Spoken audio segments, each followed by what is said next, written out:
We're starting today. We finished, what started out to be a 10-week series turned into like a 20-week series on ancient words. We finished that up on Christmas Eve. It was an awesome series. And just for 2 weeks, Brian and I are doing something we're calling Soapbox Talks. And I wish I had a soapbox. I should have something here to stand on. And so me this week and Brian next week. And these are really talks that they're not going to be really typical of what we normally do around here, but I hope you'll find it at least provocative in a good way. It's really we're just going to rant about a topic that we're passionate about that has to do with what we think is a problem in our society today. So I've picked mine, Brian picked his. I won't give away what he's talking about, but you will learn soon about what I'm going to talk about. And just get things going, I'm going to have you watch this video. It's a clip from a movie that came out in 1988 called Talk Radio. It's the opening scene. From the heart of the Lone Star State, it's time for Dallas's most popular talk show, Night Talk with Barry Champlain. The KGAV phone lines are open and ready for your call at 555-TALK. And now your host for Night Talk, Barry Champlain. The worst news of the night is that 3 out of 4 people in this country say they'd rather watch TV than have sex with their spouse. Yeah, this is Night Talk. Second worst news is that some kids needed money for crack last night. So you know what they did? They stuck a knife in the throat of an 80-year-old grandmother down on Euclid Avenue right here in Dallas. One night in one American city. Multiply that by hundreds of cities, and what have you got? A country where culture means pornography and slasher films, where ethics means payoffs, graft, insider trading, where integrity means lying, whoring, and intoxication. This country is in deep trouble, people. This country is rotten to the core, and somebody better do something about it. I want you to take your hand out of that bowl of Fritos, throw away your National Enquirer, and pick up the phone. Go ahead, pick it up, hold it up to your face, and dial 555-TALK. Open your mouth and tell them what we're going to do about the mess this country's in. Talk radio. It's the last neighborhood in town. People just don't talk to each other anymore. Let's go to the first caller. A lot of the problems with the country today have a lot to do with... Anybody see that movie? Nobody. All right. First rule of thumb, illustrations that are relevant. So you'll get the gist of why I showed that clip in a second here. But the title of my message today is called Talk Radio Faith. And in this message, I am getting on my soapbox to express what I believe is a real concern about how people in society today have adopted that same kind of negative, pessimistic, nasty attitude that you have to attack someone or something kind of posture that we find really prevalent in talk radio particularly. We see this unhealthy posture today in our politics and in our entertainment, in our social media, in our schools, in our workplaces, you name it. Any boundary, any place that you can name, and also within our faith communities, unfortunately. And I'd like to do over the next 30 minutes is explain how we got to this unhealthy place in society today, focus particularly on why this is really a bad posture for people of faith, and then provide some ways to restore us back to a more godly paradigm. You with me? Oh, yeah. Feel free to get up and walk out at any time, okay. And we really can't talk about how we got to this very negative place unless we first talk about something called media manipulation. Now, not all media manipulation is bad. It's called marketing. Some of it's good, but there's definitely a line you can cross. And I'm talking about that line, okay? Very few of us really understand just how much influence the media has in our lives today and how it's become really, literally the number one force behind shaping culture, especially in the last few decades with the exponential increase and change of how much and how often and how accessible information is available to us today. And so from news to advertising to entertainment to blogs, the media today is the greatest force on the planet right now in shaping the way we think, in shaping what we do, in shaping what we believe. And if you're not aware of it, you should know that there are experts working behind the media curtain who use proven scientific methods to manipulate the public for their benefit, whether it's to buy a certain product or change a prevailing culture or influence a vote or even to destroy or repair the credibility of a public person. Ryan Holiday is probably some of you not aware of. He's a 27-year-old young man, but for many years now, he's been the media strategist guru behind a lot of highly successful people and companies. And Holiday learned at a very young age how the media can be easily used today to manipulate the masses into believing anything, whether it's true or not. And he's been the master at manipulating information to the media. So he feeds information to the media so that they in turn can manipulate us. But a few years ago, Holiday became personally convicted about all the deception and defrauding behind what he does, and so he wrote this whistleblower tell-all book called Trust Me, I'm Lying. Isn't that a great title? I wish I had thought of that. Trust Me, I'm Lying. Confessions of a Media Manipulator. And it's a must-read book. I mean, really, you should read this so that you know just what goes on behind the scenes. And I want to read just a few things that Ryan has to say on this subject because it's very sobering and it's very telling. This is found on the back cover of his book. It says this: "You've seen it all before. A malicious online rumor cost a company millions. A political sideshow derails the national news cycle and destroys a candidate. Some product or celebrity zooms from total obscurity to viral sensation. What you don't know is that someone is responsible for all this, usually someone like me." This is from the introduction of his book. "If you were being kind, you would say my job is in marketing and public relations or online strategy and advertising. But that's a polite veneer to hide the harsh truth. I am, to put it bluntly, a media manipulator. I am paid to deceive. My job is to lie to the media so that they can lie to you. I cheat, bribe, and connive for best-selling authors and billion-dollar brands and abuse my understanding of the internet to do it." And then this is from an article he wrote in Forbes magazine recently. He said, "My job was to use the media to make people do or think things they otherwise would not do. People like me are there behind the curtain pulling the puppet strings." And so the media today is a well-oiled machine that's able to manipulate us into the consumer products we buy, into the political ideology that we embrace, and even into the religious theology that we believe. And even though we all have a free will, I believe in free will, the media machine has learned how to manipulate our will in a way that makes our will willing to do their will. And for the most part, we all seem more than willing to let them do that. And so I'm standing here today kind of on my metaphorical soapbox to kind of sound the alarm. And I want to pay particular focus to the type of media manipulation that has emerged over the years in what we know as talk radio. Because this negative, nasty, pessimistic, always have to attack something or someone kind of posture has really paved the way for how many of us relate to each other and to the world today. Gabe Lyons, maybe you're familiar with Gabe Lyons. He wrote the book, The Next Christians, another must-read book. You really should get a hold of this. And he addresses in this book what he calls a prevailing and growing uncivil attitude in our world today. And here's what he has to say about it. He writes, "We live in an uncivil world. You'll witness it on your morning commute, reading entertainment blogs, listening to talk radio, turning into a political debate, even watching children interact on the playground at a local elementary school. Our society is growing more intolerant, less able to engage in constructive conversation, and more accustomed to what writer Lynn Truss calls the utter bloody rudeness of the world today." So, how did we get to this place? All right, I want to give you, this is the gospel according to Gene today. So, I'm going to give you what I think what is a very brief, and I'll admit, a very oversimplified history to explain this. But I think it will be effective in revealing to you the clear path that has led us to where we're at today. It all started back in the 50s when sensational tabloids like the National Enquirer burst on the scene and the rules of journalism changed forever. Last service, nobody knew the National Enquirer. Anybody ever read the National Enquirer? Anybody familiar?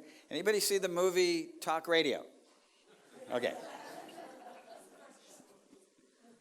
So National Enquirer was just one of many tabloids, they call them tabloids, that came out, that they really changed the rules of journalism forever. It was during this era when they came out that corporate America discovered that the more offensive and extreme you made the content, the more product you could sell.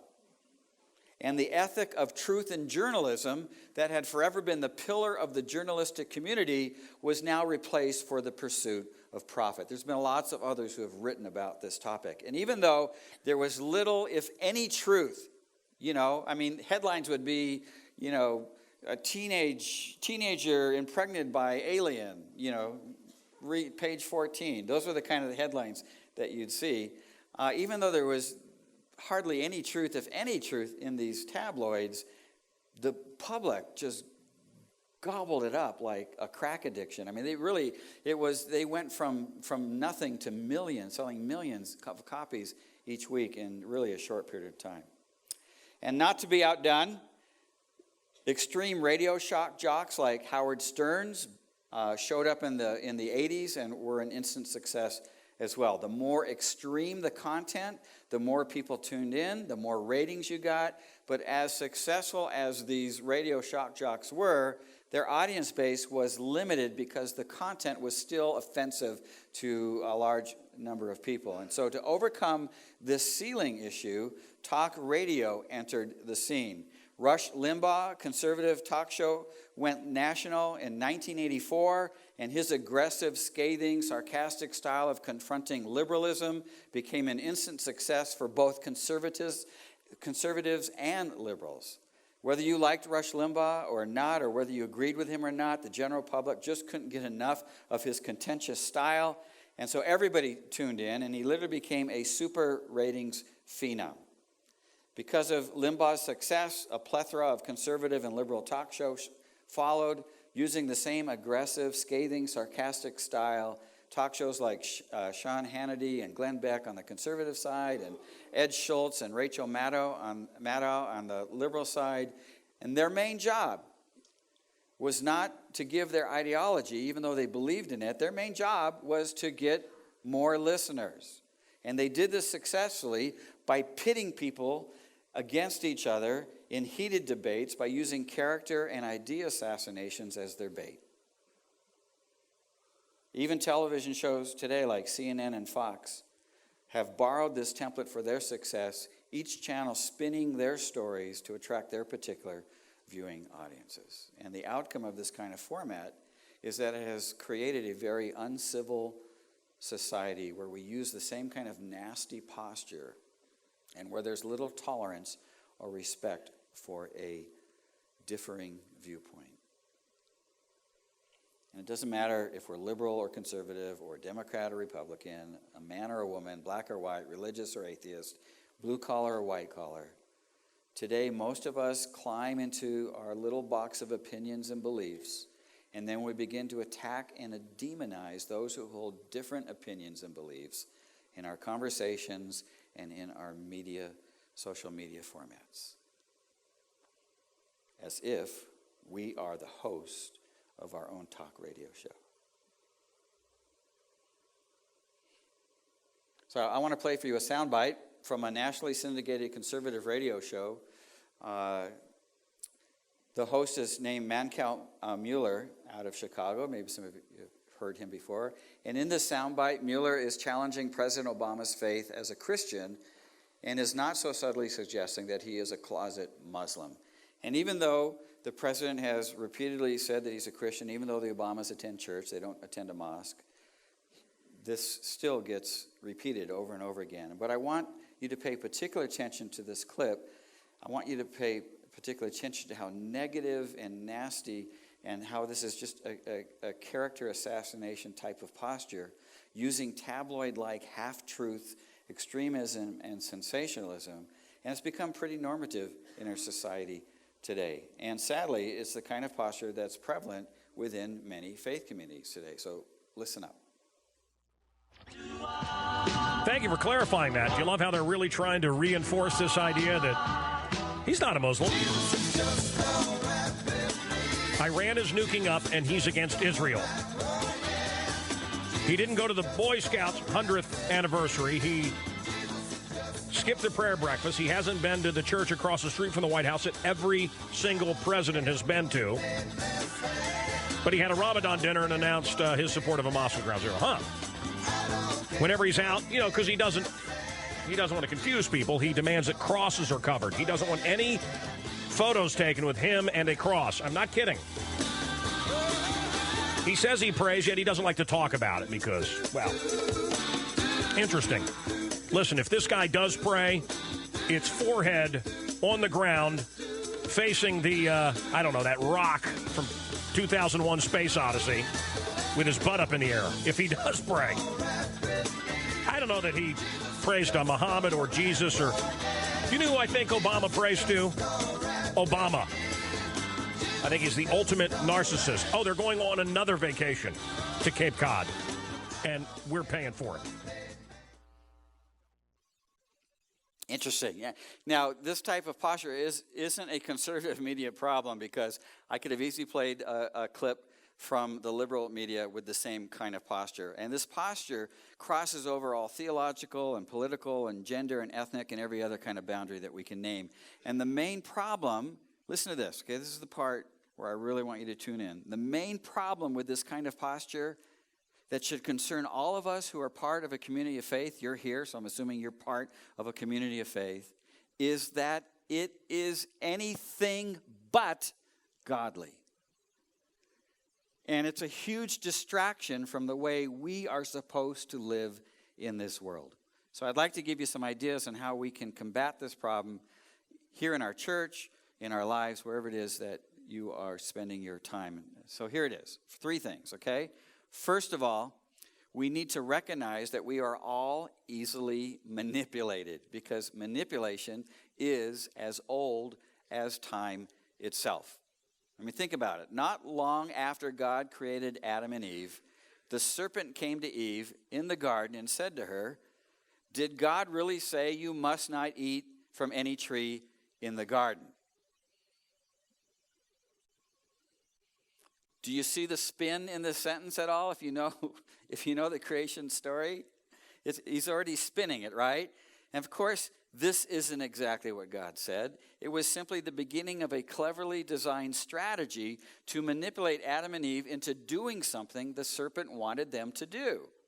He was playing them the same way that we are played by the media today, because this strategy hasn't changed since the beginning of time. Trust me, I'm lying. Such a great title. Okay, so what does the serpent say to Eve? He goes on to say, look, God doesn't want you to eat that fruit, because he knows that when you eat that fruit, you're going to be like him. He's just a killjoy. He doesn't want you to be like him. If you eat this fruit, you'll be smarter than anyone else. You'll be healthier than anyone else. You'll be wealthier than anyone else. You'll be more superior than anyone else. You'll be more powerful than anyone else. You'll live longer than anyone else. You see, Adam and Eve's Achilles heel is our Achilles heel too. We all have a propensity to want to be God, all-powerful and immortal. And this vulnerability makes us highly susceptible to being exploited by anyone who offers us a product or a status that will allow us to achieve either of those 2 things. Most people today use social media as a form of entertainment and inspiration to stay connected to family and friends, and it's a fun tool. But too many of us use it as a way to play God. And I've got to confess to you that a few years back, I would often use my Facebook page to push my political and my theological agendas. It seemed like a noble thing to do, because I felt like I was right, first of all, and that others would be better off if they believed the same way, thought the same way that I did. But I got to be truly honest with you, because in looking back on that, and actually the reason why I made a change, to be honest with all of you, here's my New Year's confession to you, okay? I'm going to start the year out right here. It was really just a vain attempt to build my own kingdom of followers who would bow down to my greatness. Look how great Gene is. That revelation a few years ago has also helped me to be more careful up here about what I say and what I do in the pulpit. We all need to recognize that we have a tendency to want to be something that we're not, to be something more than God created us to be.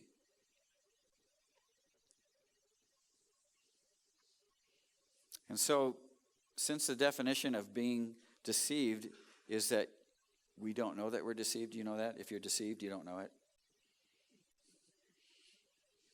Maybe a good place to start is to ask ourselves the question. Each one of us ask ourselves the question, is there any place in our lives where we have been duped into doing something or believing something or buying something that would make us feel greater than God created us to be? That's a good little filter to run through right there. And if you're like me, it won't take you very long to find a few things. Okay, the second way to combat this problem is to adopt a posture like Jesus, not a posture like the world. Here's what Philippians 2, 5 through 8 says. It says, you must have the same attitude. Most translators say attitude, but it's really, he means posture, right? That Messiah Jesus had.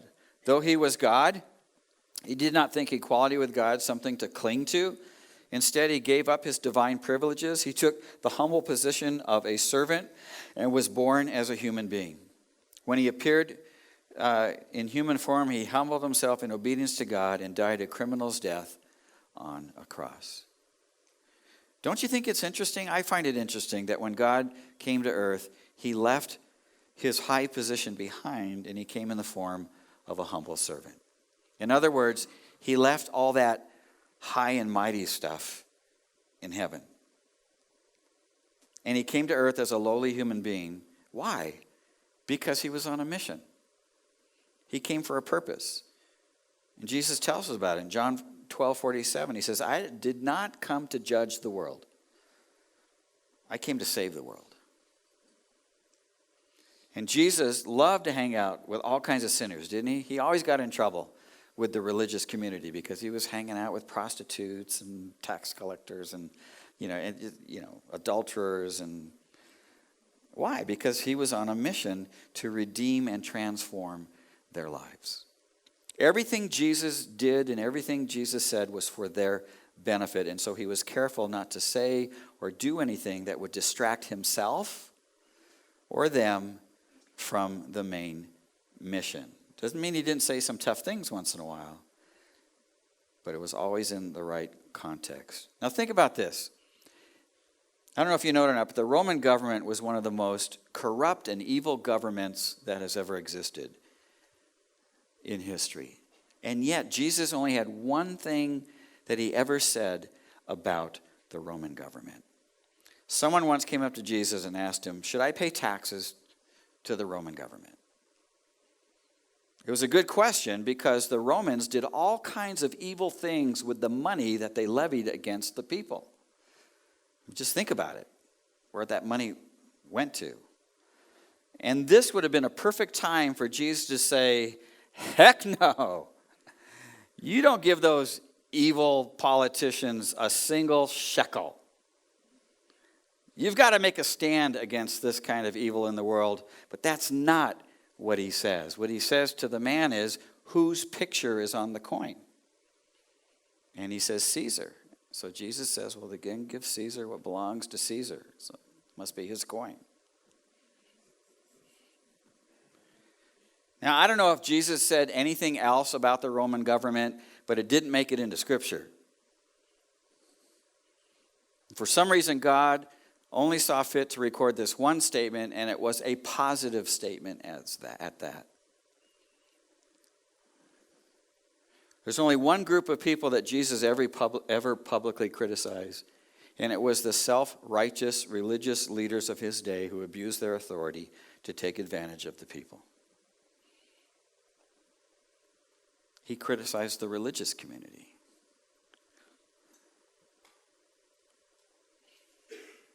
When Jesus came to earth, he left all that high and mighty stuff behind, became a humble servant because he was on a mission. You and I are on that same mission. And so it's important that we are very careful not to adopt a posture that will hinder this mission. The world is watching, people, and they're listening. And like Jesus' motto, our motto should be the same. We're here not to judge the world. We're here to save the world, to bring redemption and restoration, transformation. And so we need to leave, like Jesus, we need to leave all that high and mighty stuff behind. Leave judgment. Listen to this, just so you know I'm not like falling off the theological deep end here. We need to leave judgment for the only one who can judge justly, and he will in the right time. Okay, the last way to combat this problem is to be a person of peace, not a person of incivility. Romans 12:18 says, if it is possible, let's just stop right there for a second. If it is possible, sometimes it's not possible to be a person of peace. Okay, there are things going on in this world, and the worship team can come up now, by the way. There are things going on in this world that require a response that is not very peaceful. I'm not talking about that. Sometimes you have relationships where it's impossible to be at peace because the other person isn't willing, right? But what does this say? As far as it depends with you, live at peace with who? Everyone. I looked that word up. That's an interesting word. This Greek word is very specific. Very specific. It means, what do you think it means? Yeah, it means everyone. There's no qualifier to it. It's just everyone. Now, here's a little bit more from Gabe Lyons' book, The Next Christians. He says, in a 2011 national survey of more than 1,000 adults showed that 95% of Americans consider the tone and level of incivility today to be a problem. Raise your hand if you think it is too. I'm curious. Yeah, that's at least 95%. My unbiased, no spin count. Okay. 65% believe that it's a major problem. 69% believe it's getting worse. And he says Americans don't like it. They're sick of politicians employing it. They are weary of the media exploiting it. In years past, unfortunately, Christians have been as much a blame as anyone, feeling threatened by a moral decline in America. Many followers of Jesus have rushed into the public square with claws out and teeth bared. A passion to retain our nation's Judeo-Christian underpinnings, combined with the belief that they have the truth, has led many Christians to fight for what they believe, utilizing the same tactics that the world uses. And you know, more than anyone in this world, we should be living on the cutting edge of resisting incivility and practicing peace. We should be leading the charge. We should know that redemption and transformation can't be achieved with hatred. That we have to love our enemies. Jesus once said that when we love our enemies, we prove, listen to this, when we love our enemies, we prove that we are God's children.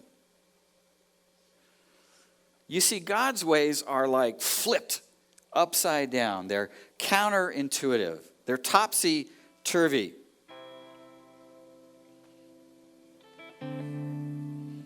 In fact, God's ways seems foolish to the world. Totally foolish to the world.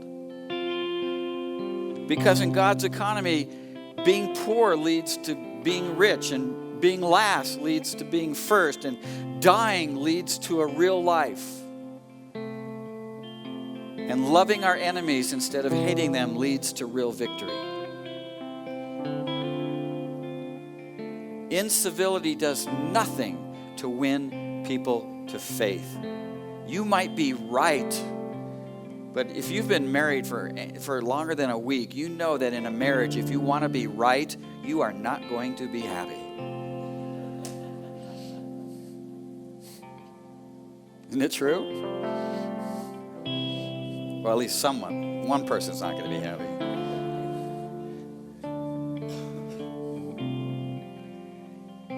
Incivility just drives people away. It creates a wedge. But we have a higher calling. That if it is possible, recognizing that it's not always possible, that as much as it depends with me, I need to live at peace with everyone. And my prayer for this congregation for 2016 is that we would all, first of all, take a hard look at our lives to make sure that we haven't been duped into a holier-than-thou mentality. That we would leave all that high and mighty stuff behind and take a posture like Jesus that was humble and meek and gentle.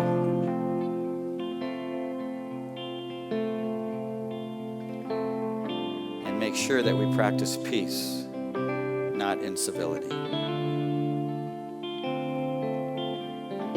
And I'm amazed that nobody got up to leave, because everybody left at first service. But that was after we dismissed them, so that was okay. So, Father, I would pray that you'd help us do that. That if I'm still deceived in some way, if anybody sitting in any of these chairs is deceived in some way, that you would reveal that. As it relates to this subject, this talk radio faith that is so prevalent today within our churches.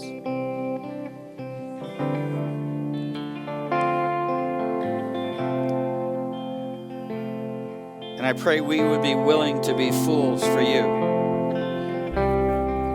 to live in that counterintuitive, topsy-turvy, upside-down paradigm that is so contrary to the direction that the world takes. We would take a different direction. And so let your glory fall. Let your kingdom come here on earth as it is in heaven. And we don't care what it costs, and we won't care what it takes. But we will be fools for you. 2016. And I pray all these things in Yeshua's name.